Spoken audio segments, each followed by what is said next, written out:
there, and welcome to our weekly craft, a source for ideas, inspiration, and fun for crafters. I'm Sarah White, Chief Maker at ourdailycraft.com, and today I want to talk about summits. I feel like there's a lot of like special events, workshops, summits. Summit is kind of like the catch-all for these online classes. Like it's a bundle of classes usually that different companies sell, and sometimes they're craft related, sometimes they're related to other things.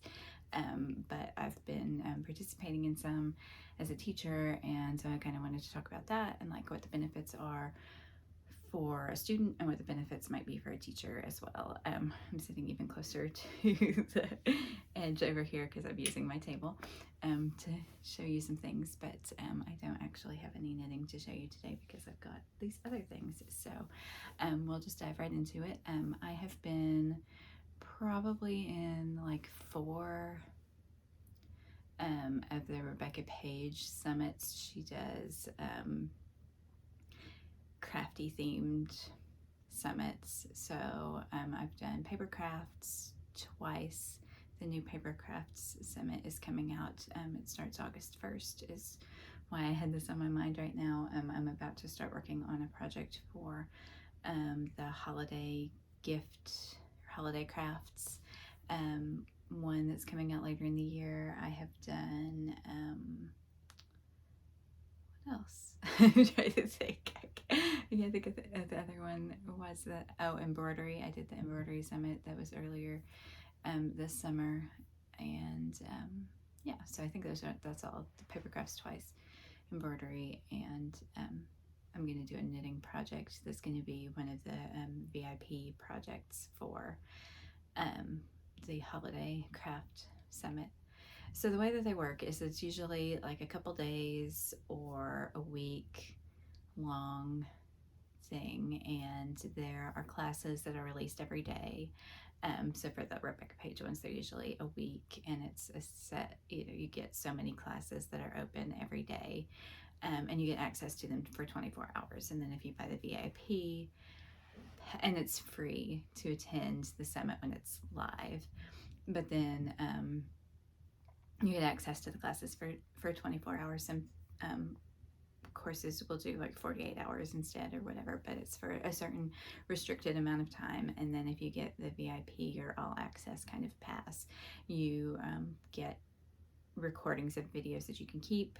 And in the case of Rebecca Page, they do VIP classes, so there are certain classes that you can only get access to if you pay for them. So what's in it for the participants in the class is that you get access to a lot of different craft ideas, to a lot of different instructors, designers that you might not know before, and you can see their stuff and be like, oh, I really like them, I want to follow them, I want to find some other of their patterns or whatever. And it's a way to learn different techniques, if you like the projects, and make along with them, or download the patterns and things while you have access to them. It gives you access to new projects that you can do, and if the timing is right, that you're able to watch them live, then it's a good way, to get a lot of access to free information, and to try out new techniques that you might not have tried before, and it gives you like a little project or something to do to try them. And so that's actually what my that's what my show and tell is for today, is because what I did for paper crafts is a couple of different projects using, one of them in particular is a bookmark project that uses these little things. This is from We're Memory Keepers. It's called the So Easy tool, and it's a little paper piercing tool. They come, and you get the handle, and then there's these little different adapters that you can put on it. So this one is just a straight line. This one does zigzags. There are a whole bunch. This one's little loops. They have ones that do hearts and flowers, and I think there might be one that says love, or I don't know. There's a lot of different ones beyond the ones that I have. and then it comes, if you get a kit, it comes with this piercing mat. You can see that it like makes little holes because you're actually punching holes. And ow, when I put my finger on that, it's actually pretty sharp. But it actually punches holes in the paper, which you can see. And this was just like a practice piece showing some of the different things, but you can see here the holes that it pierces into the paper. So then you can sew through it with embroidery floss and a blunt needle, or even just a tiny, you know, one that's just a little bit sharp. So if the holes don't punch all the way through, you can punch the rest of the way through. So I did some, that was one of the classes that I did, which is on day one of the summit. If you're interested in it, I did these little bookmarks, and it's got, you know, fun duct tape on the back to so that it's smooth, because otherwise you just like see the, which is fine, but it depends on how you like to do it. The second class I did was embroidery on paper, which is lots of fun, and I did a combination of using the Sew Easy tool and just freehanding dots to sew on. And I found, this is a fun little picture from the internet I found, that I did a little, and I did the straight lines there with the tool. On this one I did the straight lines with the tool, and then I did French knots for the little minor hats, and I did a little chain stitch just to show you that you can do different things. You don't have to just do straight stitches. And then I did this fun one.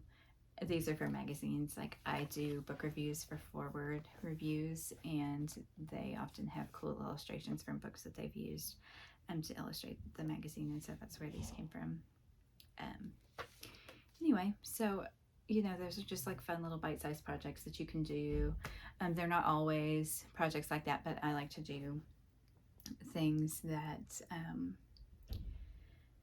tend to be things you can make with materials that you already have in your house, or that are easy to get, so that it's, you know, low cost for you to get materials. I mean, here you did use the tool, but you don't necessarily have to have the tool to do it. It just makes it easier if you're hesitant to start just like trying to poke through paper. It's not really that hard. You can if you have a needle that's got a little bit of a tip to it, you can pierce your own holes, and it's not a big deal. But it's just fun. I had that tool and I'd had it forever and not used it, and so I was like, this is a great, you know, reason to use it. And so maybe you have stuff like that where it's like, I've never tried this thing, but I have it, and I see that there's a class and I can take it and it's free and whatever, and that's great. So I feel like there is a benefit to these sorts of summits if you have the time to watch them live or are willing to pay for to keep, because you get like a wide variety of projects, of instructors, of different class types. That if you're really like into paper crafts or into sewing, or they do sewing, knitting, I think they've done a crochet one, the holiday crafts, those things, there's lots of different themes that they do through the year. So, and of course Rebecca Page is not the only company doing this. That just happens to be the one that I have experience with as a teacher. And so the benefit for teachers is, again, I mean, I do get paid to make the class, but for me, it's been interesting because a lot of the projects I have done are not necessarily like, I haven't done knitting. I'm doing knitting for the next one, but I haven't done knitting or sewing or some of the things that I do commonly. I do paper crafts, but I don't write about that a lot. And so it's been like a different way for me to teach, and a different way for me to express myself, in that I'm doing projects that are not necessarily things that I do all the time. So that's been fun for me. But you know, if you're doing work in a genre that you normally do, you maybe don't have that, but it could be a way for you to do something different. It could be a way for you to, you know, get practice doing video and teaching in a video format if that's not something that you normally do. It's a way to reach different people, because, you know, a lot of different people are going to be watching the summit, and perhaps they do find your, you know, they like your stuff and your style and want to follow you or buy your patterns and things like that. There's also an affiliate aspect to it, so I'll put my link below if you want to check out the upcoming Papercraft Summit. If you do buy the VIP, I get a little kickback for that. You know, and I feel like, I don't know, you know, it's a good, like, it's a good entry point for if you want to explore doing classes. So maybe you're not ready to do a full class on your own, but you know, for working with them, they're doing the promotion, they're doing the video editing, they're doing all of this stuff, and you just have to focus on the class, which is nice, because then it's out there and you're, you know, done. I mean, obviously, you know, promoting it right now, and I do promotion of stuff that I participate in, but it's not like it's all on you, as if you had developed the class yourself and were trying to sell it yourself. So that's a big benefit to me because I don't enjoy the marketing part. And my audience is not huge, and they have access to a lot more people who potentially would be interested in it than I do, especially because it is often crafts that I'm not in the paper crafts world. I don't know how many of my followers are into that, so there's that too. So, you know, I think that it's an interesting thing that's popped up as a way for companies to monetize content, because, you know, blogs don't necessarily do that. People, you know, I sell ebooks and physical books and all those things, but people like video, and it's fun to be able to see a bunch of different classes and in a short period of time. And that's cool. And it does also, with the VIP aspect of it, give these companies ways to make some money that they might not be otherwise. But it was not, you know, a thing that I had thought about doing. It's sort of like the you know, ebook bundle phenomena in the world of blogging, and there are other ones of those too, but you think of those big bundles that people sell. If you've ever been a blogger, you know what I'm talking about. But you know, so it's sort of like the video version of that. But yeah, so if you're interested in paper crafts in particular, but they are starting to sell individual classes through Rebecca Page too. So soon my paper crafts classes from last year, which I did an art journal, and I can't remember what the other one was. It's been a long time. Will be available as individual classes as well, and so that's another stream of income both for them and for the designers who originally taught the classes, because you get, you know, affiliate income from that as well. So anyway, that's what I've been up to. I'm knitting a little bit. I finally finished my leggings, and I should have brought them to show you, but I'll try to remember to do that next week. I'm trying to finish up some projects. So yeah, that's that. And I feel like I'm reading, or like I want to be, like my currently reading list is kind of long. I just finished Outlander last night, and you know, it's fluffy and fun, and I kind of needed that. It's really, you know, more violent and more sex than I expected, but that's fine. Speaking of not violence but sex, I started reading Tanqueray yesterday. This is, if you do follow Humans of New York, you know who Tanqueray is. She was a burlesque dancer in New York City in the 1970s, and the story goes that Brandon Stanton was coming home from a workout and saw her on the street in like this mink coat, and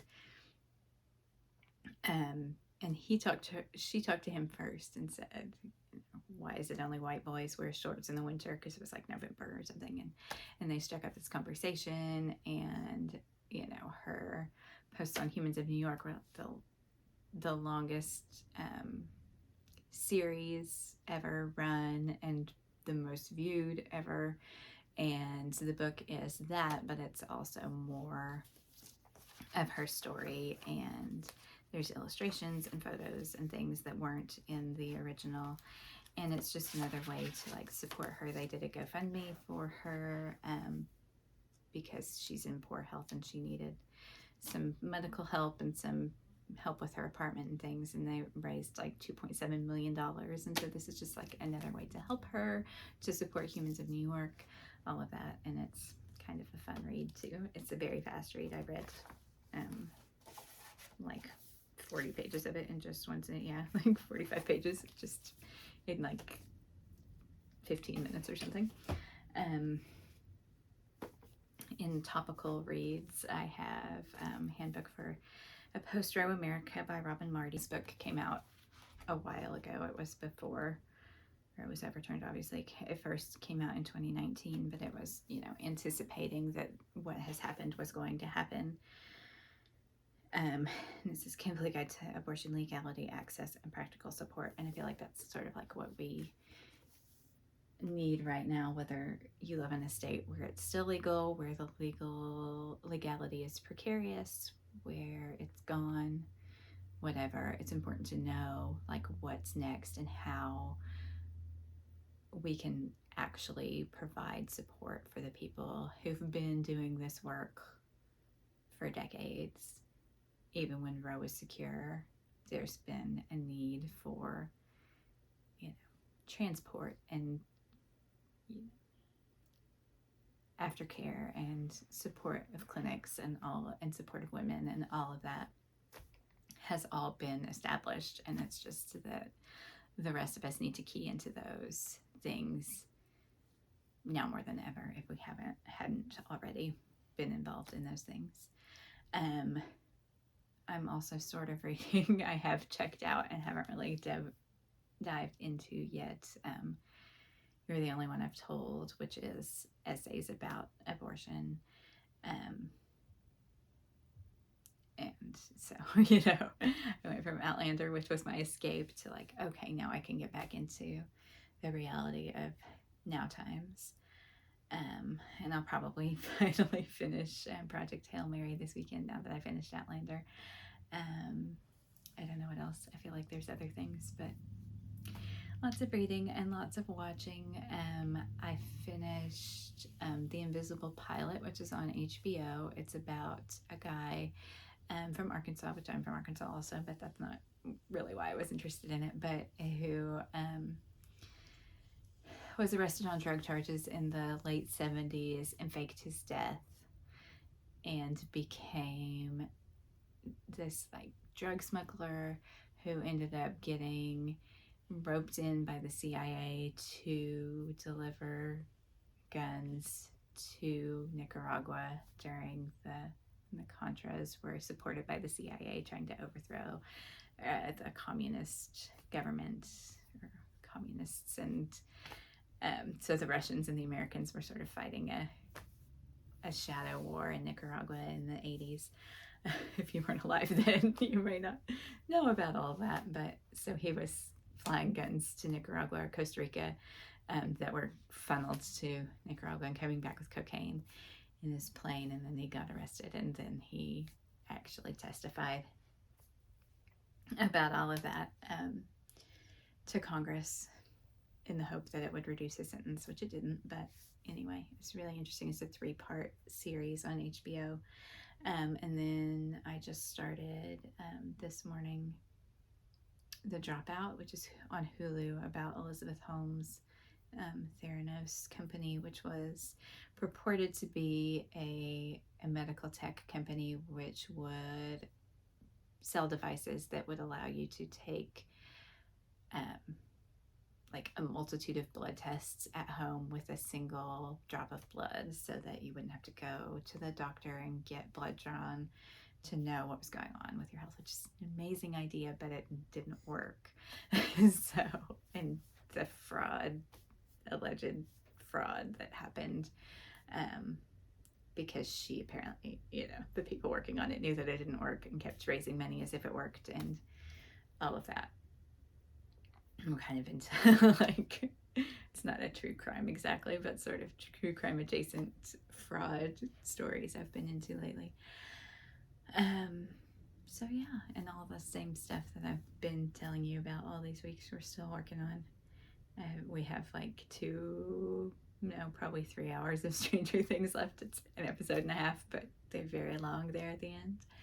So yeah, this weekend I'm going to work on my project for the holiday summit. I'm working on my sea glass pullover, which I started last year and was a vacation project last year. I brought it on vacation this year and didn't actually work on it at all. I had dropped a few stitches in the intervening year, and they were a mess because it's a project where you work one stitch with one color and one stitch with the next color, alternating all the way. And when they dropped, it was like, I can't tell how many rows this is. I can't tell, you know, which strand it's supposed to be.